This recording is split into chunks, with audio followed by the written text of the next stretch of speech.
Hi there. Hey, thanks for coming by and checking out Pete's Snakebite Kit again. This is my YouTube channel and we're talking about Cobra stuff, right?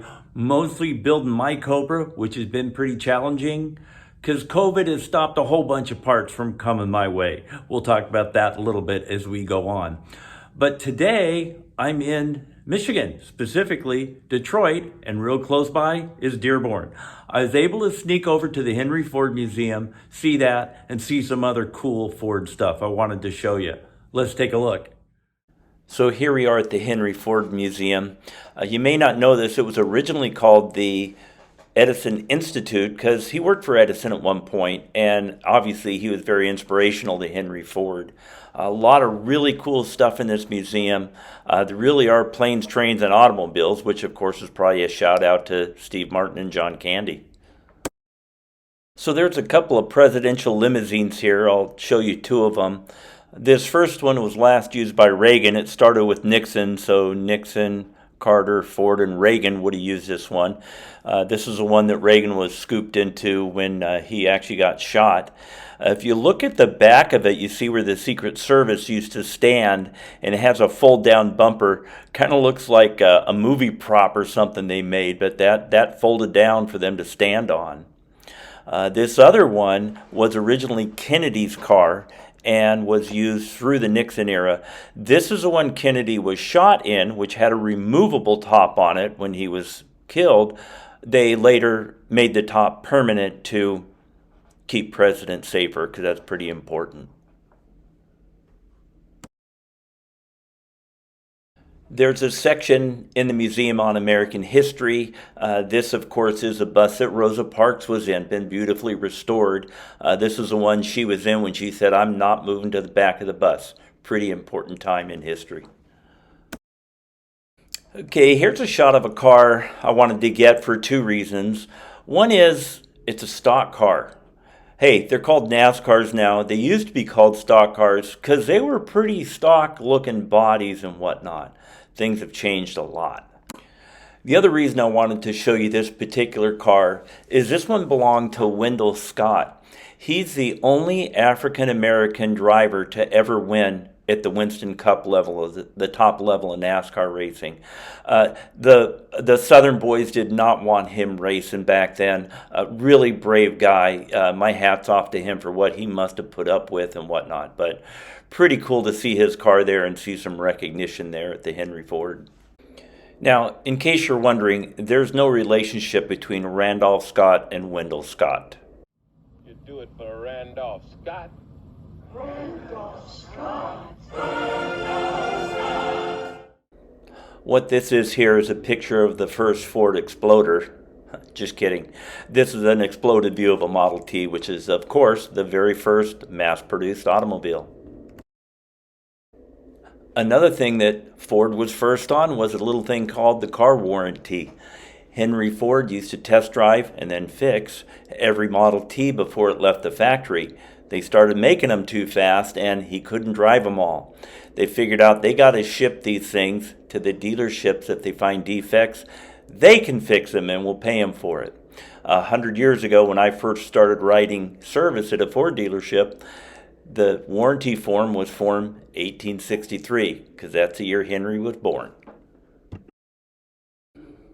Speaking of first, this is the very first Mustang sold, and what's more interesting than that, they sold it to someone they didn't realize, and Ford, of course, wanted it back. It's, VIN 0001 or something like that, and it took them a few years to convince the guy. There's an interesting story about that if you ever look that one up.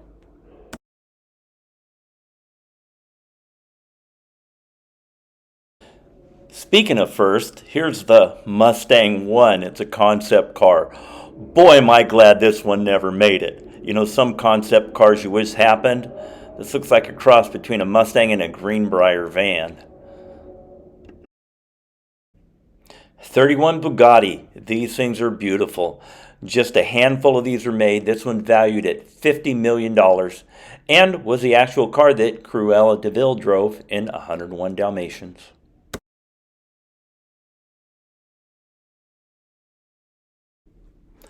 There it is, a Tucker. Hey, this car company never really got off the ground, which is really a shame.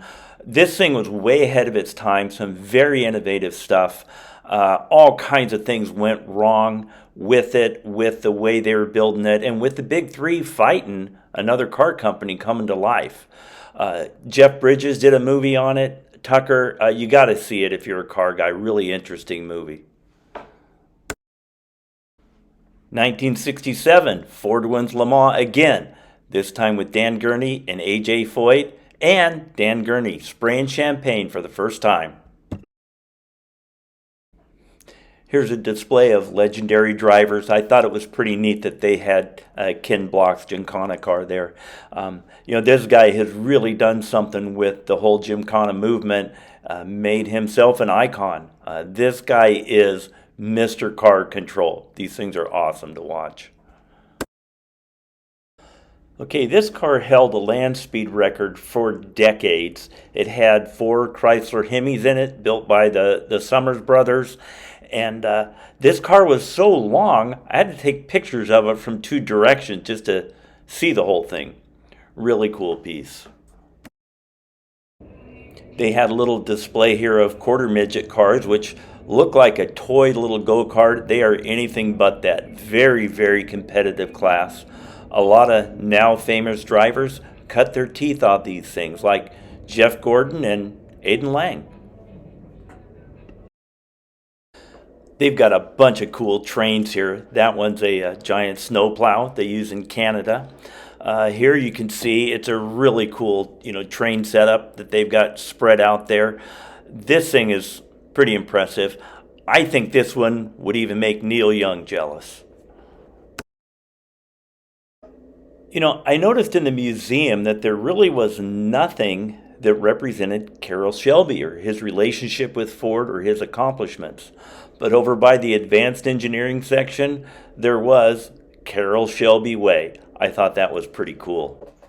Driving around advanced engineering area, you never know what you'll see. There's a bagged prototype driving down the street. Back here, I found it looks like their boneyard. Something they're going to scrap, spotted up so you can't recognize the body lines. Here's other pieces out there that they've cut up, changed. It's just stuff sitting out in a parking lot there. Okay, so I have talked about not having some parts for my car. You guys know that. Many of you have asked about, hey, when's the next video coming out? I don't have parts, but I have seen something that puts this in perspective. I'm going to show you some video of a lot of F-Series trucks. They are just sitting. There's a racetrack in Kentucky that's got thousands of them. I've seen some pictures of that. I got to see this firsthand where Ford has got a whole bunch of these. Some are stuffed on their racetrack at the proving grounds there. Some of them are just in a lot there out next to the advanced engineering area. There's a computer chip of some sort that they were not able to get from a supplier. These things are waiting to be sold, and Ford dealers want these things. People want to buy them, so it's pretty tough for them too. COVID's messed up everything. So here are those parking lots I was talking about. Just tons and tons of these Ford trucks here, just stranded and can't sell them. There's some stuff on the turns in the racetrack they have there. I could see them sticking up over the wall. Was I supposed to stand on top of these construction pallets and get you guys a shot of these cars on the bank turn? I'm not really sure, but we snuck in there anyway. Hey, that's it for Michigan. I hope you enjoyed this. I had a lot of fun sneaking around taking all these pictures. Thanks for watching. Hey, please subscribe. Hit the bell. If you hit the bell, you'll be notified when new videos come out. When I get parts, I'll do a video, I promise. We'll see you next time.